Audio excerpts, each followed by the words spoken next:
So, good afternoon, everybody, and welcome to the final session in the Wiser and Osmine National Webinar Series, Why Choose Your Career in Mining, Energy and the Met Sector.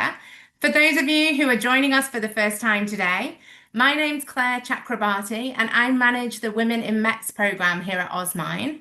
Before we begin today's webinar, I just want to take this opportunity to acknowledge the traditional custodians of the various lands on which we're meeting today. I'm based in Brisbane, so I want to acknowledge the Yagara and Turrbal people. If you'd like to in the chat, you can add your acknowledgements and tell everybody where you're from. It's always fun to see where everybody's joining us from. So I'd like to pay my respects to the traditional custodians of the land, and I'd like to extend that respect to any Aboriginal or Torres Strait Islander people who are joining us on the call today. So today is going to be our final session in this three-part series. We began by looking at what's possible with a career in the sector and the amazing places that you can go to. Then we explored how you can build your career with real purpose and having a really values-driven career. And today, we're turning to something that pretty much every student and emerging professional actually wants to know, which is how do you get your start? And what does that first opportunity in the industry actually look like? And what helps build your confidence when everything is new and you don't really know what you're doing, you're just finding your feet. So today I'm really pleased to be joined by three phenomenal panelists whose journeys really reflect the many different pathways into the mining, energy and met sector. So I'd like to first off thank all of our panelists for joining us today. And then I'd like to begin to ask each of you if you could maybe share a little bit about yourselves, so who you are, what you do, and maybe something that you're proud of or something you never imagined that you'd see yourself doing when you were first starting out. And maybe I'll start across the screen. So I'll start with you, Josephine, if that's all right, please. Thanks, Claire. Hello, everyone. So, a little bit about myself. Currently, as you can see on the screen, I'm a career advisor and stakeholder engagement officer for RESA, and that is the Resources and Engineering Skills Alliance here in South Australia. So, I guess I'm most proud of probably the diversity in my career. I've spent a significant amount of time in underground operations. I then moved into the technical teams and I'm now in the career advice stakeholder engagement space. It's really great. Thanks, Josephine. Maybe Ella Lucy, if you want to go next. Hello everyone, thanks Claire. So my name's Ella Lucy Millful. I'm also known as Lulu. So I'm actually just finished my third year of mining engineering at the University of Queensland. So still got a year left. But I also have been working for Whitehaven Coal for the last year, and I'm currently out in Blackwater at the moment in the dragline team. So that's pretty exciting. But one thing I'm probably most proud of myself is honestly where I am today, how far I've come, like in the last year.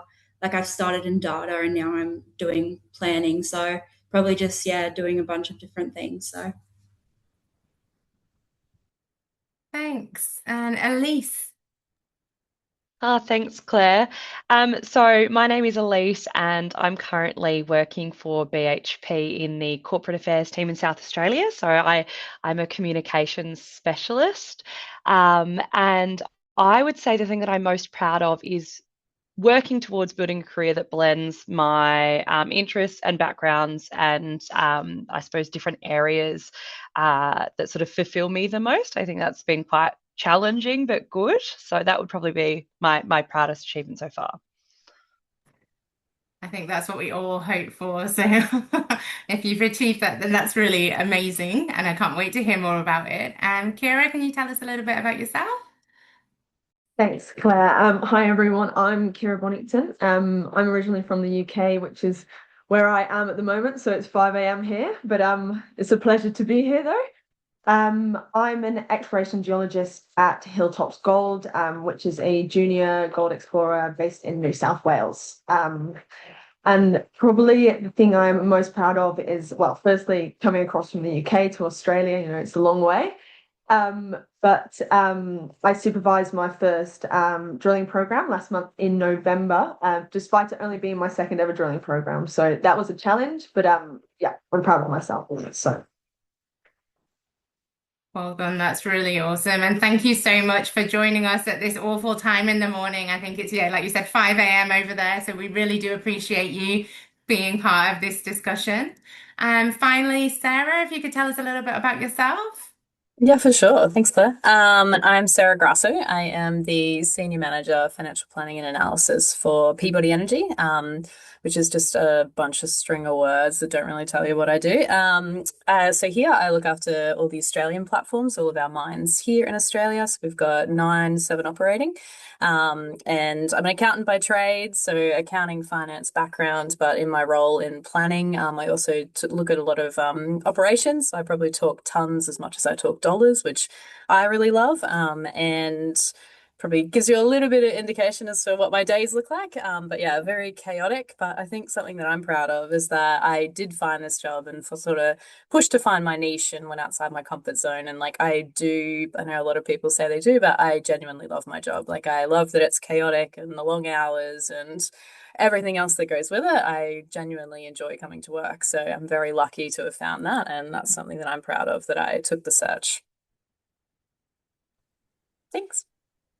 Thank you. I'm so glad to hear that. And I can't wait to find out more about how you found your job a little bit later. So I guess you've all taken such different pathways into the industry and you've then developed your roles from there. I wondered if you could maybe reflect on your first role or those earlier roles that you took and how you actually found your first opportunity. Maybe I'll start with you, Elise, if possible. Yeah, sure. In terms of actual paid work, my first role was a graduate role with Oz Minerals in South Australia, and I was put into the social performance team. And so, for a company like Oz Minerals at the time, it's social performance was very varied in what we did. So it was everything from land access to working with our traditional owners to communications to working with the environment team, and it was everything to do with external stakeholders. And it was absolutely fantastic. And shortly after starting my grad role, Oz Minerals was acquired by BHP, and so I transitioned into the community team as a specialist. And since then, I have just taken a secondment into communications.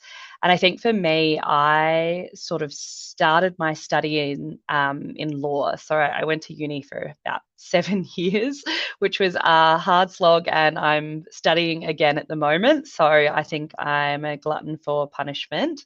But I started law and I thought this is really great, but I need something a bit more exciting. And I added the science into that, and I thought, okay, I can get amongst this science. It's really fun. I thought I'm going to do genetics because medical law and ethics, that makes sense. Genetics wasn't that exciting. And then I fell into a geoscience elective and fell in love with geology from there. So I ended up studying a concurrent degree in law and geoscience, which is exceptionally random. And my family calls me a rock lawyer, which is definitely not the case. But I think for me, using varied skills from both degrees sort of led me to social performance. And then from there, further into corporate affairs, because corporate affairs is often, I suppose you don't think of it in mining, you think of engineers, you think of geologists, you think of, other sort of more technical roles. But corporate affairs is a bit of a melting pot of different careers and different pathways, I suppose, that you can take to get into the industry. And that's where I found myself. Thank you. Maybe Sarah, you've also transitioned. Can you tell us a little bit about how you started off and how you ended up in the mining industry? Oh, I'll try not to take everybody's time. So for me, like I guess my journey was very stop start and yeah, was in no way a straight line. I like most people, finished school and I was like, I don't know what I want to do, but I'm like real good at business and maths and that sort of field. So automatically went, okay, I'll do commerce. And I deferred. So I took a bit of a gap year and got a job at Commonwealth Bank. So I worked there for my gap year and then just enjoyed it. I was doing really well. I stayed on. I kept deferring my university degree. I worked for Combank for a number of years. Before I sort of hit a ceiling where I needed to get that next step of education before I could sort of move into that more upper management sort of roles and look at taking over branches or going into something like institutional banking, that sort of piece. So I agreed with Commonwealth Bank to do a career break. So I did a little bit of travel. I studied. So I did the same degree that I'd deferred for 4 or 5 years. I did commerce. In my commerce degree, I majored in finance, and I had enough subjects left over to get another major. And I was like, oh, hell with it. Maybe I'll try accounting. So I'd not done any of that piece before. Maybe it's something I'll use later in life. Like you never know I couldn't pick any other minors. So it just worked for me. So I signed up for accounting and then I come to the end of doing my studies and I was scheduled to go back to Commonwealth Bank. And I was kind of looking at it going, I've really enjoyed this break and getting to know these things. And like accounting sort of piqued my interest a little bit and that I was enjoying it and I was quite good at it. And I sort of looked at it, but then the accounting path wasn't really for me. Like in my head I'd gone, I really don't want to work for a big four. Like I don't want to go there and do a million hours and like just the path there and like if anyone's had anything to do with that, they do have a pretty negative rep on those sorts of things. So I think I was a little bit like, I don't know if I would enjoy that life. And someone just said to me, it was like, why don't you go and try being an accountant in the mines? And it just absolutely blew my mind. And I was like, there's no way. I was like, why would there be accountants in the mines? Like, why? What are they doing? I was like, that's insane. And they were like, yeah, there's usually like 2 or 3 at least on site. Like there's so many. And I was like in my head going, do they just like count the trucks going past? Like all that sort of piece. But yeah, it sort of really broadened that approach because I think thinking outside of like what you could do and sort of it's so easy to get I guess like I don't want to say cattle crush but like sort of get like you sort of get stock-outed into this is the path for you and this is where that ends up and this is where you go to and you try to go for big four and I was like yeah like why not, so I applied for some graduate roles so one was in mining and one was actually for Queensland Audit Office and I was successful in both and I sort of looked at it and I was like, do I want to make this change? Is this something that I want to branch into? And like, I think from knowing a few people that had worked in mining and they weren't in accountants, but they'd obviously worked in mining and knew the industry and that sort of thing. And they said like, why don't you just give it a go? So I took a bit of a change and moved out to site and worked on site as a project accountant for part of my graduate program, which was, so obviously being little bit more mature age student. I'd finished. I went out to site, got that experience, and then just absolutely loved it. And I was like, no, I think this is my people, and this is what I'm meant to do. And I've worked up from site, and then transferred to corporate roles and global roles and that sort of thing from there. So, I think it was just more of a taking a chance and doing something completely different. But yeah, to be fair, it was just a job that I'd not even heard of existed. So to now be working in a role I didn't know existed is pretty crazy. I think it just goes to show sometimes you have to be in the industry or actually part of it before you can see there's so many hidden roles that from the outside are completely invisible. And that's a story that's come through time and time again over this whole kind of webinar series is those little chance conversations that maybe spark something that lead to something else. And Kira, I know that when you moved to Australia, you were moving across to a whole new industry. How did you find your first role over here? So obviously I started here in the UK. So I studied geology at the University of Bristol. And there I did a module in mineral resources. And after that, I was like, I know that's what I want to do. Specifically being in exploration geology, I wanted that mix between going out to site and being in the field and also equally be able to do, office work as well. So I was really lucky to start off with a really good mentor. Bruce Fulton, if anyone knows him, I know he's very heavily involved with UNSW. Funnily enough, I met him because I met his daughter in Japan, which is a really strange thing, but it worked out really well. But he really encouraged me to join all these industry groups, you know, OSMINE, OSIMM, AIG. But he said realistically, you need your feet on the ground in Australia, which is what I did.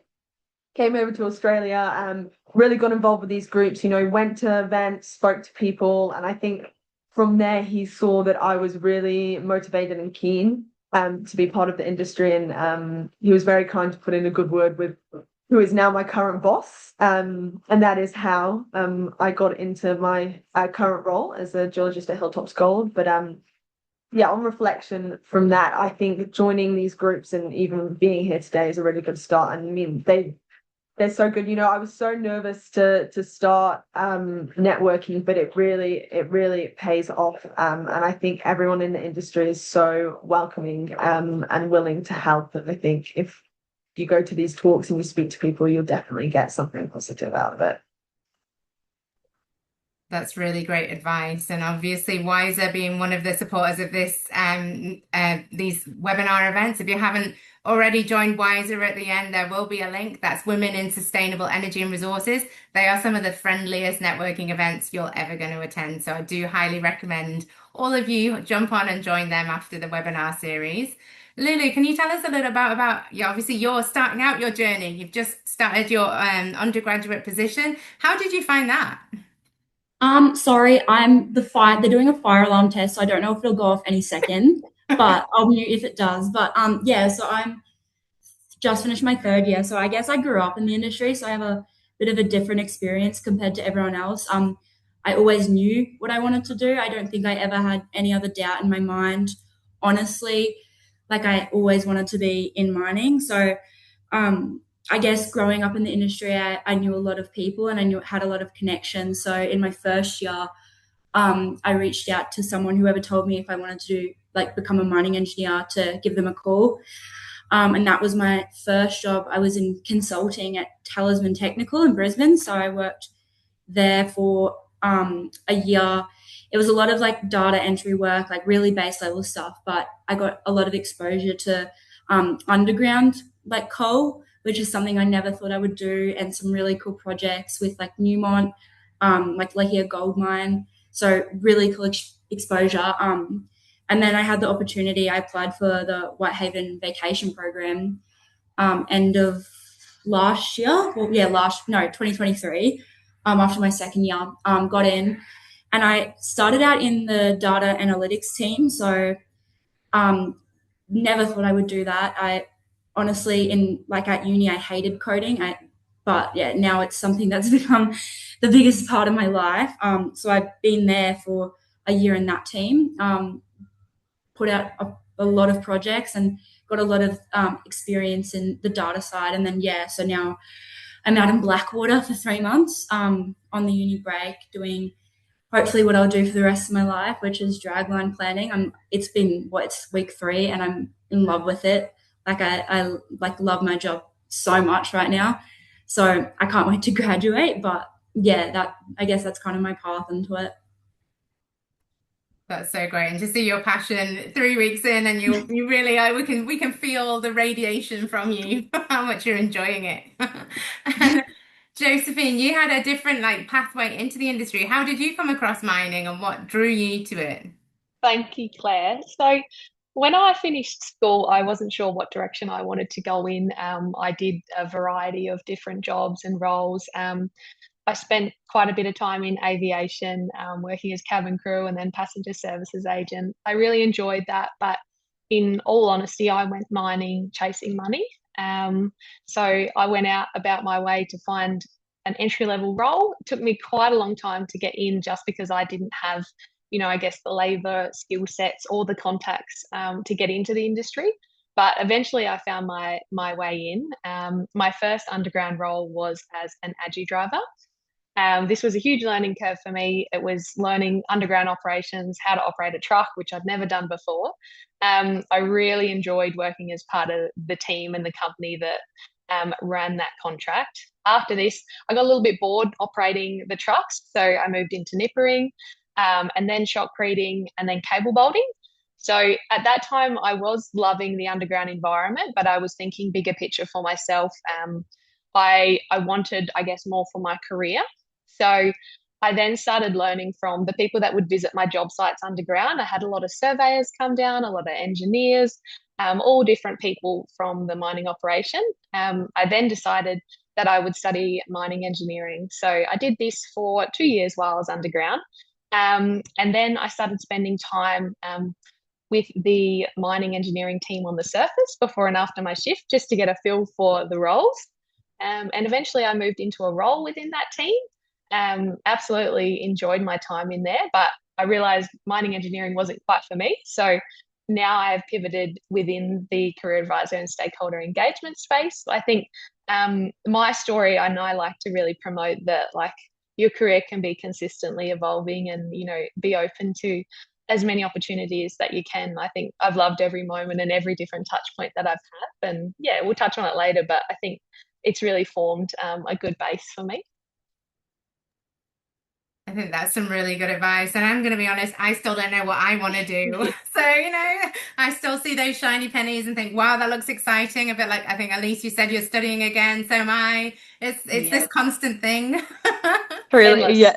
I don't think you ever finish studying really or wanting to do something. And I think, like, for instance, my mum's retired and she said to me the other day, I don't know what I want to do. So I hopefully one day we'll work it all out. And if not, it's like Josephine said, you got to just have fun along that journey and enjoy everything you're doing. If I can have half as much fun as you're having, Lulu, on your job right now, then I know I'm succeeding. So, so Elise, you did mention that you've like obviously you studied law and then you moved into social performance and communication at BHP. And like within that transition, obviously you've learned a lot about finding your fit within an organization and how did you do? How did you go about finding these roles? We said like there's so many exciting things. How did you pick your pathway? Yeah. Well, look, I mean, BHP is a huge company, so there are many opportunities and they are global and far-reaching. But I think for me, I came off my grad role early, so I was a bit like, oh no, I mean, that's obviously a good thing, but I was a bit like, am I ready? I was a bit worried. I sort of probably had a bit more doubt in my abilities. But then, I think that the transition to so many different things has actually just come from people in my team that saw potential that I guess I didn't see in myself at that stage. So, I had a team member or a manager reach out and say to me, look, we're going to have a role coming up and I'd love it if you applied for it, essentially. And I was like, oh, but I have no background in this. That seems wild to me. But they're like, you've naturally got skills in say, for instance, the communication space. And I think I kind of didn't really realize that all of the work that I had done in social performance with stakeholder engagement sort of lent naturally to a communications role. And I also found that, through my love with doing my law degree and geoscience and all of these things, that explaining complex things and sort of making them digestible is actually something I love doing, and comms has really fit that brief for me. So yeah, I think that transition was mainly because someone saw potential that I was not ready to to recognize, and I think as well I just force myself to say yes. I think often you get really comfortable and you feel safe in a position at work, and you're like, oh, maybe I won't branch out because what could happen, but also like what could happen. It's usually something really positive. And I think with BHP being such a large organization, there's a lot of roles, and which also means that there's a lot of spaces that you can find a belonging, I guess. And so that right fit in a role will often reveal itself, but once you've taken the leap. So that's kind of the hardest thing is taking those opportunities. And as I said, I just got really lucky that I've had some really great managers who saw potential. Yeah, having those advocates to support you really makes a massive difference. And Sarah, you mentioned when you made that transition into the industry that you decided that this was going to be for you. How did you know that was the right moment to make that change? And how did you build up the confidence to actually take that leap? Oh, to change into resources. Yeah, I guess um it was totally out of the wheelhouse because, like, I guess if you're from where I'd started, it was kind of I was on a progression plan with Commonwealth Bank, and it was kind of like this is where your role goes. And if I started as an accountant in Big Four, it would be like this is where that role goes. And then, I guess yeah, having that curveball thrown in of like, what if you went and did resources? Like for me, it was kind of I want to try something different. Like I'm probably still at an earlier point in my career that I can try multiple options. Like you don't want to go too far down one path and I did enjoy like the work that I'd done previously, but then I guess giving mining a go, like it's just so much fun. It really is. Like, especially like yeah, from a finance view, like it's, big money, big trucks, big risk, like the components of all of those together, like it's just big chaos, and that's what I love about it. So yeah, I guess that's probably yeah, I think it was just a chat with someone who was in the industry who sort of said like these are roles that are open to it. And I have I guess reflected on it since. I've been involved in a few mentoring programs and stuff just through my career.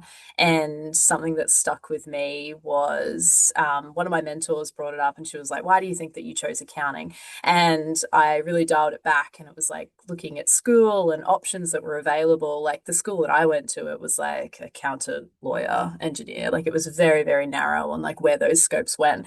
And they didn't really talk too much about like all the cool roles that you can do on site or like going into resources and mining and all that sort of thing. So it wasn't something I guess that I thought was for me or an available option. Like given my time again, I might have been a shot firer. Like that still sounds to me like the coolest job anyone could have in the world. So like yeah, my time again, I'd be a shot firer. But you don't really get like told those things and you don't know those cool jobs exist until you meet someone who works in that industry that you can then go, that sounds like so much fun.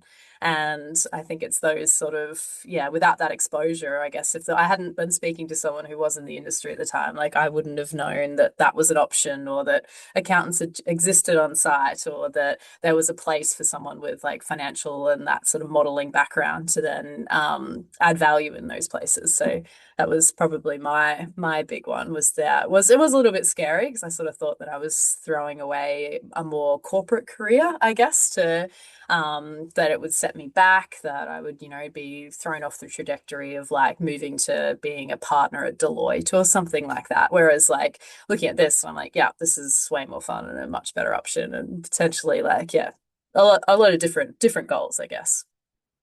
Yeah. Yeah, no, that's really interesting. And I love how you're talking about all the pressure things that you do in your job, and you look so relaxed when you're talking about that as well. You're obviously the right Yeah. person for the job. Yeah, I think like if there was not enough chaos, I'd probably be looking for more. But no, we deliver on the chaos component, so but I love that side.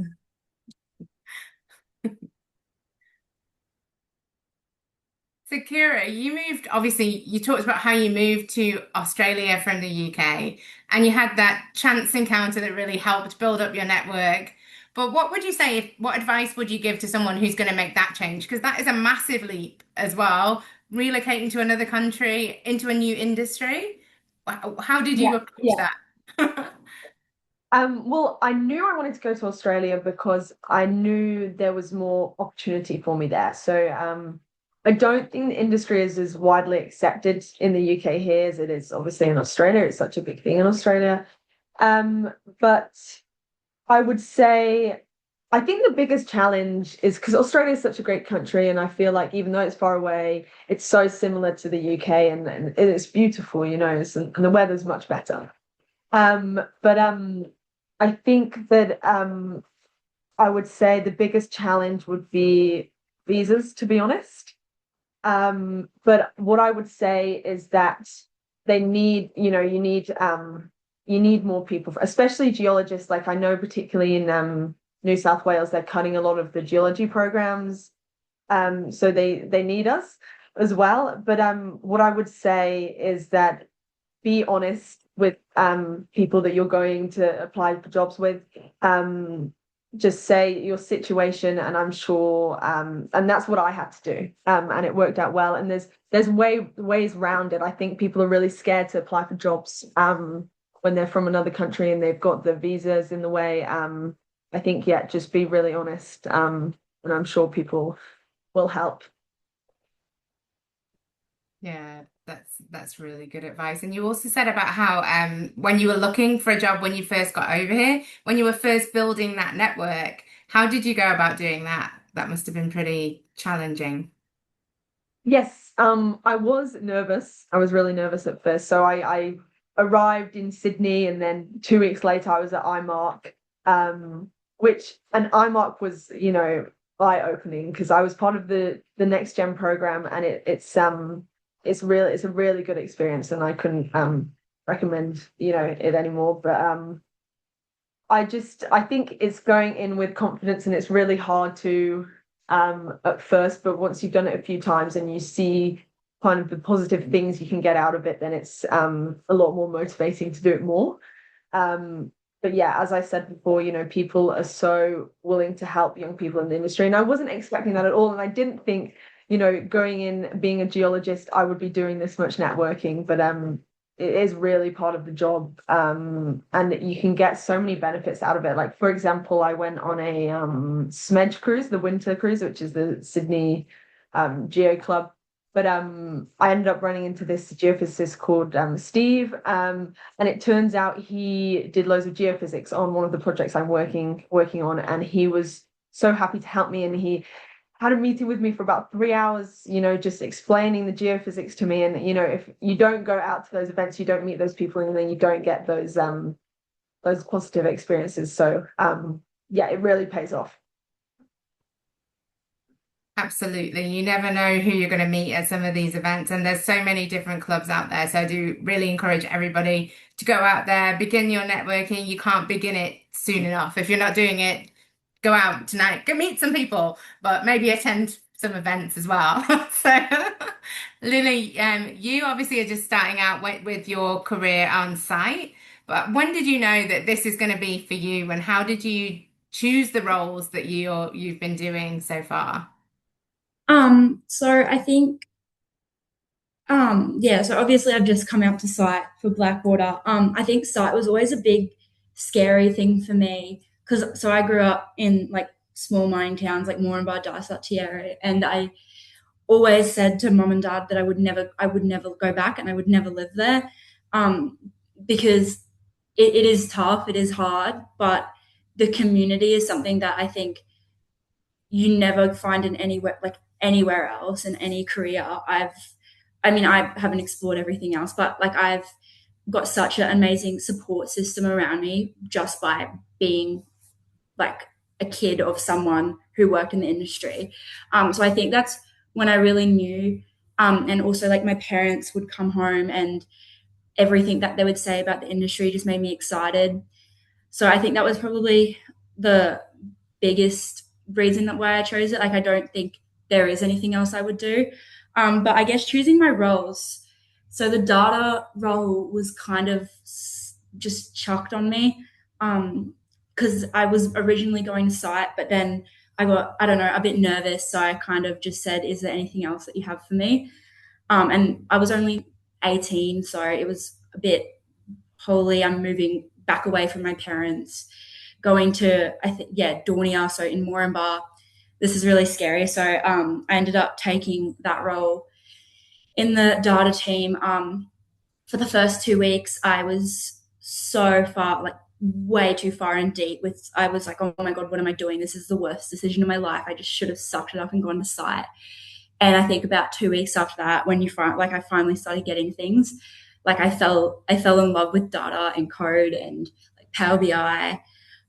So I guess that that was just, yeah, something I never thought I'd do. I'd always sort of be drill and blast and blowing things up and climbing drag lines and doing drag line plans, moving dirt, going out in the pit every day. So that's what I'm doing now. And I think that having the data knowledge as well has opened so many more doors for me. Like I'm able to do so many things that the dragline engineers and team that they don't have here for themselves. So I've been doing a lot of that work for them in like the first three weeks while learning a bunch of new different programs, which I don't mind. But yeah, so I guess I always knew that it was drill and blast and drag lines for me. But now after doing data, I'm very, very open to doing something within that space as well. But I think that answered the question. Sorry, I think I got sidetracked, but No, it absolutely did. And it's really great to hear that even though maybe it wasn't the role that you'd first planned out to do, you learned something from that. And that's kind of helped you now as you're moving on to these other roles into something that you're obviously enjoying a lot more. So you never really know what those first roles can teach you. And I guess, Josephine, you've gone from those site-based roles as well, and now you're obviously doing the career advice role. What have you learned from your early roles that have kind of helped you now in your new position? I think that the site-based roles and a lot of my underground time, I guess, enabled me to understand how underground works, how all the different departments integrate together, what a day in the life looks like underground. It's like the really grassroots understanding of the operation. And because a lot of my career advice is for people seeking entry level roles in the mining industry, or, a lot of the people are not sure if they want a career in the industry. So it's really good to be able to give those people kind of first hand, I guess, exposure to what it was like. And I also really love the fact that in all of the roles I did underground, I was able to come across so many different people from so many different walks of life. And, some people have just completely pivoted industries or changed their career path. And I guess just learning all of those different things and being able to contribute that to all the people I speak to day, because I really like staying open minded and I guess giving them maybe the exposure that I didn't have early days. I didn't know the complete, I mean, there's such a variety of careers that you can do in many different trajectories. And not knowing that early days is, yeah, I like to be able to give that to people now and just show them how many things you can do. Yeah, I think being able to share that and being able to, like we said before, like when you're on the inside, there's so many opportunities that you become aware of that you wouldn't know from the outside. And maybe, I wonder for everyone really, do you think reflecting back now, Sarah, you kind of hinted on it before, would you still have taken the journey you've taken to get to where you are today? Oh, um, I guess yeah. I wish I would have joined sooner, maybe. But then I guess at the same time, there's like lived in experiences I got from working and starting when I did, and getting the exposure and experience I had previously. So yeah, would I change it? I probably would have gone into resources earlier, maybe, but that's if I was being picky. Yeah. Yeah. Anyone else? I was going to say, I actually don't think I'd change it. Like there was a period of time for me where I thought, oh wow, I'm starting a grad role at like I think by the time I finished study it was like 26. So I was like, oh, I wish I knew what I wanted to do earlier because for some reason I was fighting this invisible timeline that I'd created for myself or this, this ticking clock that literally no one else had put on me except for myself. And I always thought, oh, I should have just, done it all earlier. And then I would have been further progressed where I am now. But in saying that, I wouldn't have had the opportunities that I had. Like, I finished my grad role earlier. I've tried out now, essentially three different roles and two of them with BHP and one with Oz Minerals. So I don't think I would have changed anything. I mean, studying it can be rough, so hang in there, especially during exam time. But the law and the science taught me so many different things that I think I'll just continue to apply to every role I move into in the future. So yeah, I don't think I'd change anything now. At some one stage, I did say yes.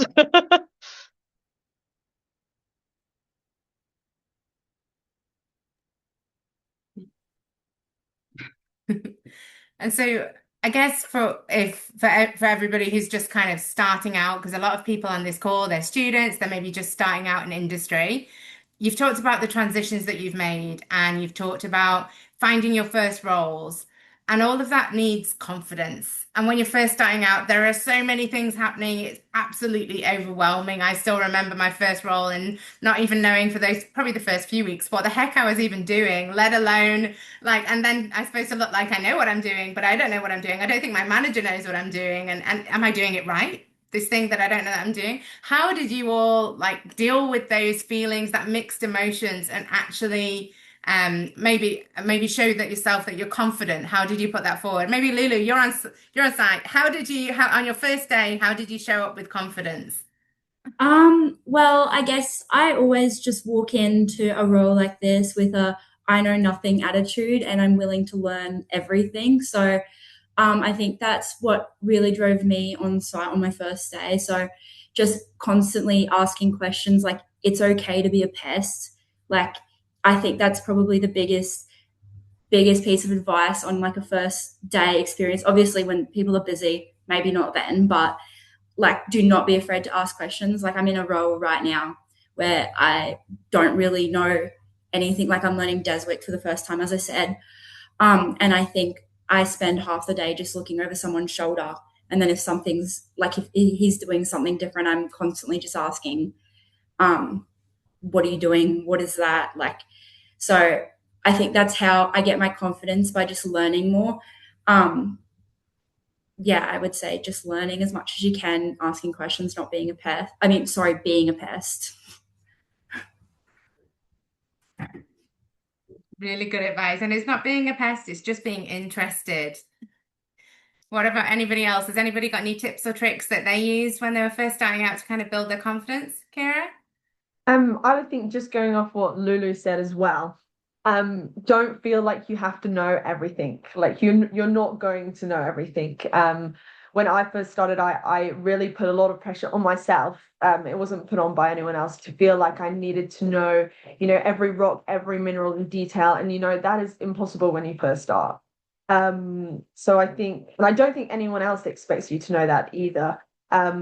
So I think as Lulu said, you've just got to go in with a positive learning mindset and you'll pick up the necessary knowledge where relevant. So don't feel like you need to know everything because you're not going to, and I don't think anyone does. So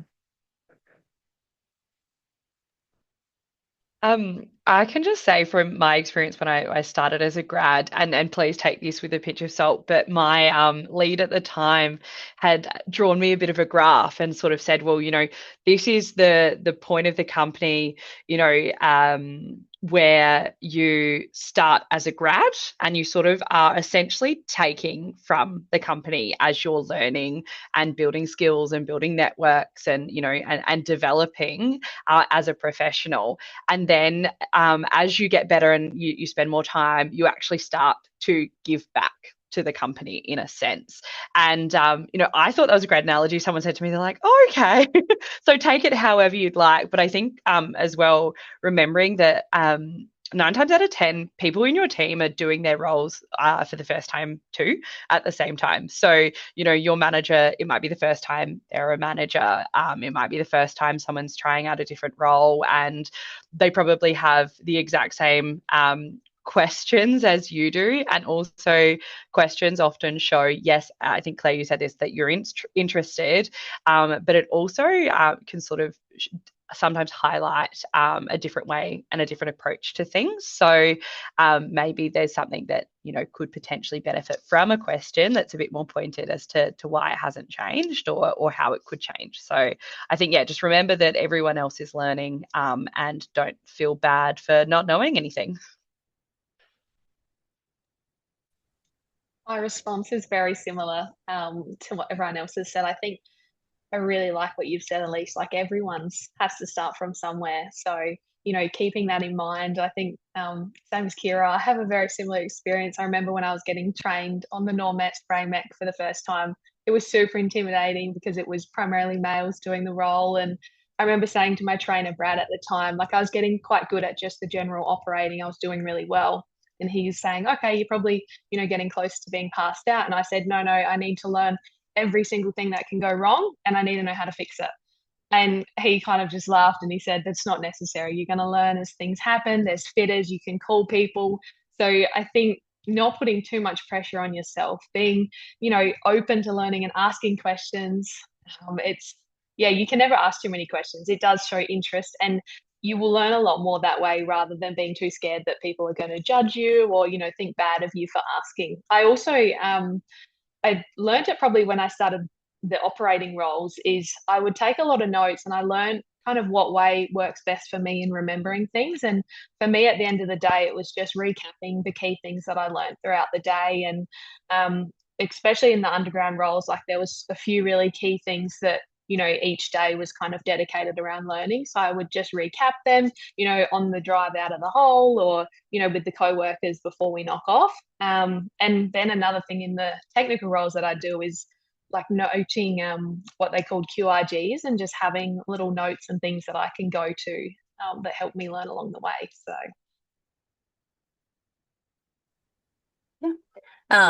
yeah, echoing what everyone else has said. Like, I think the questions, that part is really powerful. Like, you should be asking the dumbest of the dumb questions that you can possibly think of. And like, no one, like, I've got two vacation students at the moment, and I'm trying to encourage them. I'm like, whatever you ask me, I'm like, I might laugh, but I 100% want you to leave here knowing that you have that information, and that you have that, because like I was also once that person, and like I asked a bazillion questions because that's just who I am. But it's gaining that knowledge, and like just having that like safe space to be like, you'd rather ask a dumb question while you're a vacation student or a graduate student than get all the way to some senior leadership position and not have that grounded understanding. So like, you're also doing yourself a service by learning that information now, and you can just build on that foundation later. And also just like leveraging the fact that if you are on those programs around the vacation students or graduate programs, that it's basically just an all access pass. Like, you get to go and see things others wouldn't. You get to go, hey, I'm a little bit interested in what you're doing. Can I sit in with you today? Just put yourself out there, and like, I find what you're doing really interesting. Like, would you be able to run me through how it works? And like, just get involved in like anything, even if it's not what you, obviously with your manager's approval, but anything that's like slightly, even if it's a little bit outside of like what you're doing, just to try and get that understanding and knowledge, because it all helps. Like, just finding out what the whole chain of that line is. Or like, for me, like, I took an interest in drill and blast, like I mentioned before, and I was like, I don't fully understand how you blow things up, like, and then getting involved and finding out what that was. And I spent a day down in the shop pad, and it was the hottest day I reckon anyone's ever had. But yeah, just being able to see that, and like, I find I can draw on those experiences now. But if I hadn't put myself out there and gone, like, I want to get more involved in this, and I want to understand more about what you do, because it does help you later, and like, you can get that full grounded understanding. It's like, if you're hired for a role and you get that role, and then that is your role, you don't get as much flexibility to sort of work around in different ones. But I find being, if you throw your hand up and you're like, I'm learning and I'm new and I think this is really cool, like, that'll get you so much further than if you just accept a role and then just sort of pigeonhole yourself. But you can kind of just, yeah, throw yourself into anything. Just go for it.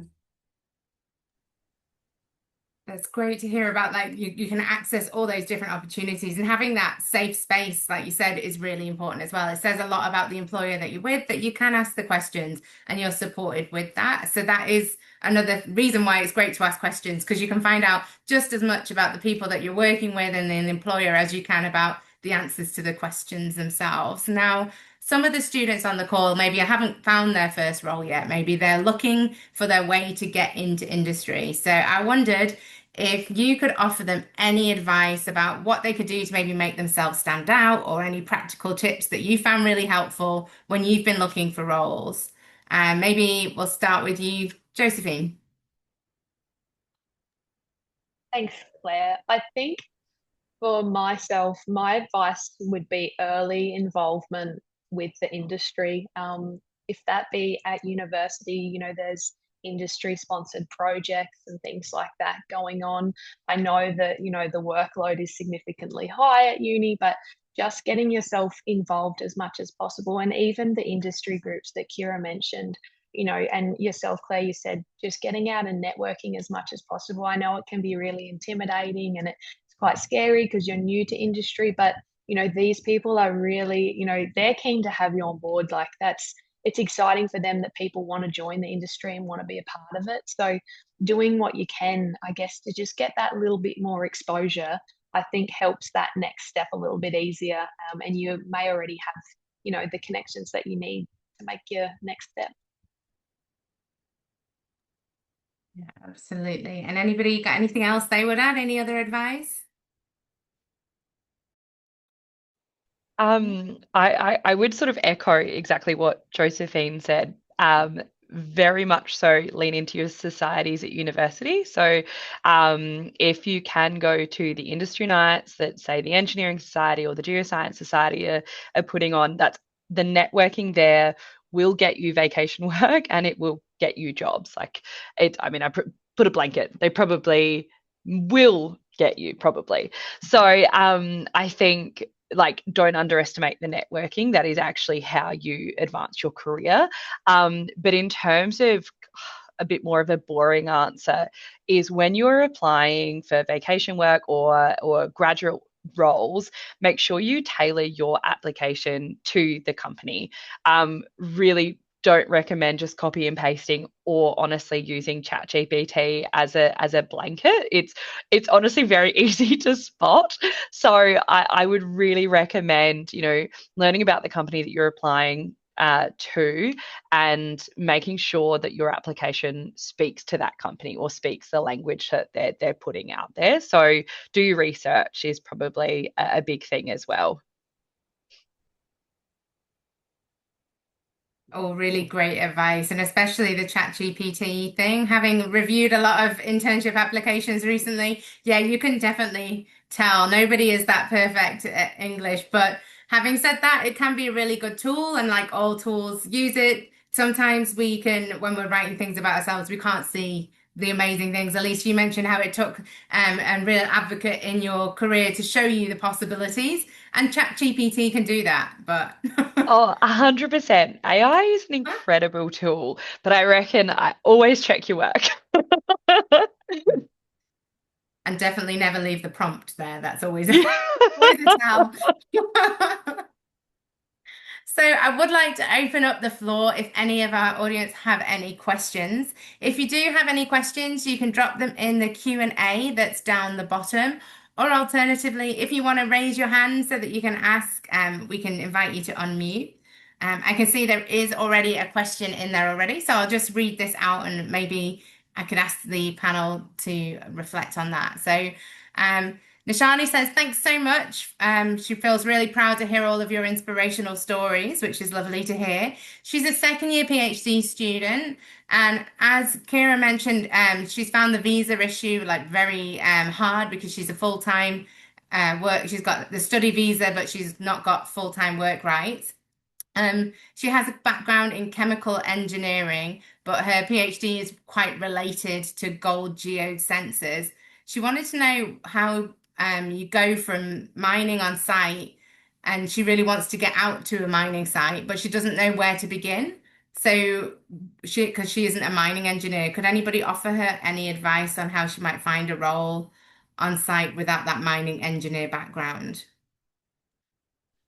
Something that we've actually been coming across quite a bit, Claire, is that exact question. And myself and Jody, we've had quite a few conversations about it. And of course, first, like if it is your discipline applying for, roles within your space and whatever you have studied.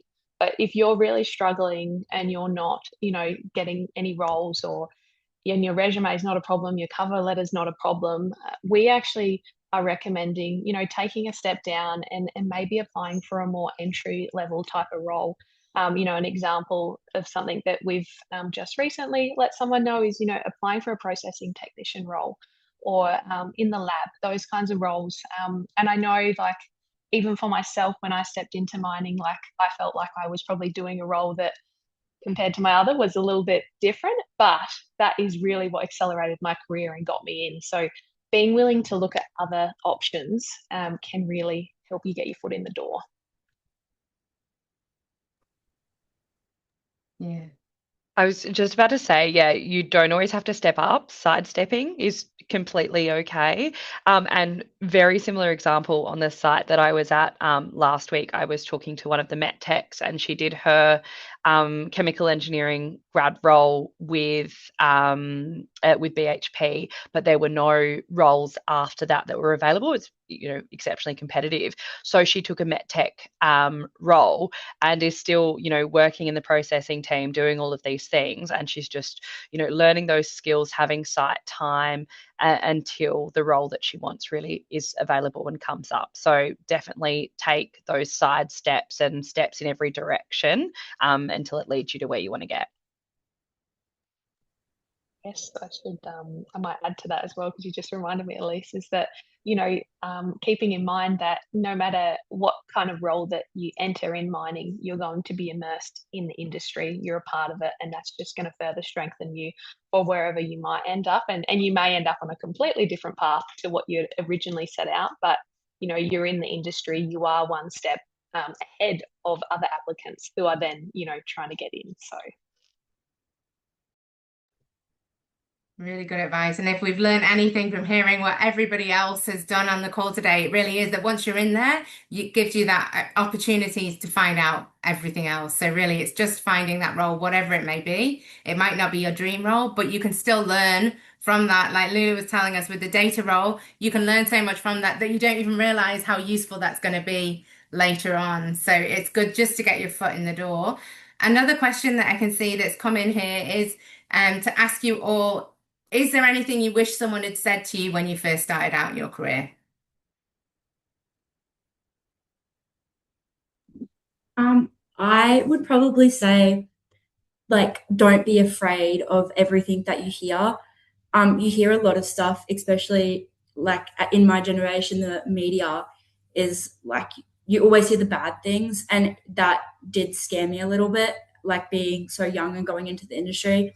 But I think that is so not rare, like rare to happen, I guess. And when it does happen, it is bad and it is dealt with accordingly, especially in these days. But like, the support system is so great, and there are so many ways that you can be supported by the industry. Like, and also, yeah, don't be afraid to use your connections once you have them as well. Like, if you can get a way in, that's your way in, and then you've just got to prove yourself in that role. So I think that's probably my biggest piece of advice I could give myself is, yeah, just don't be afraid of the industry or getting into it.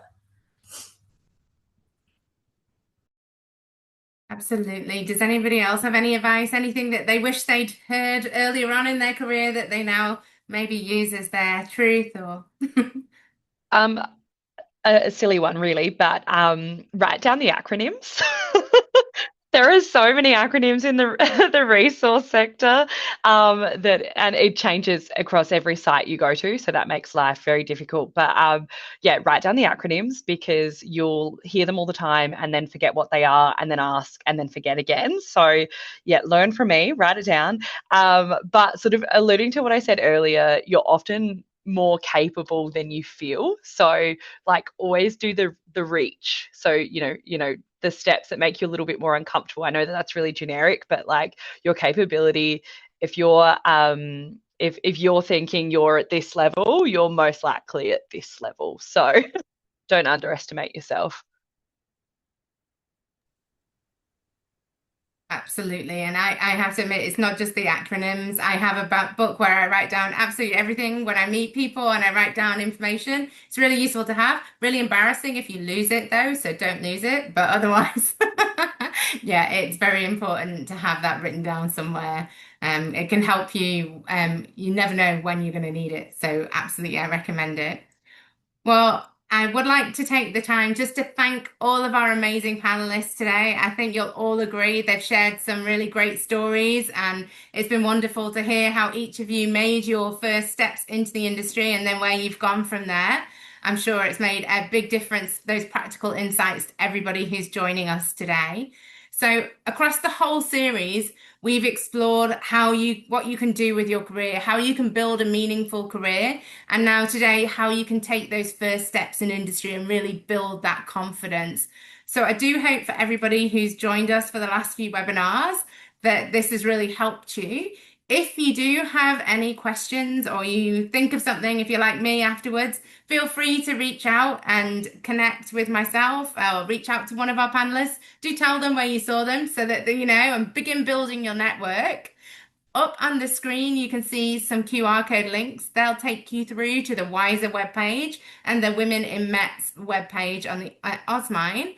And then you can begin to build those networks, because certainly hearing from everybody across all of the different webinars that we've had and across today as well, Networking is going to be key for you finding your first position. So thanks again to all of our amazing panelists for joining us. And thank you for all of you for being here too. We look forward to seeing you at a networking event very soon. Thanks, everybody. Enjoy your afternoon.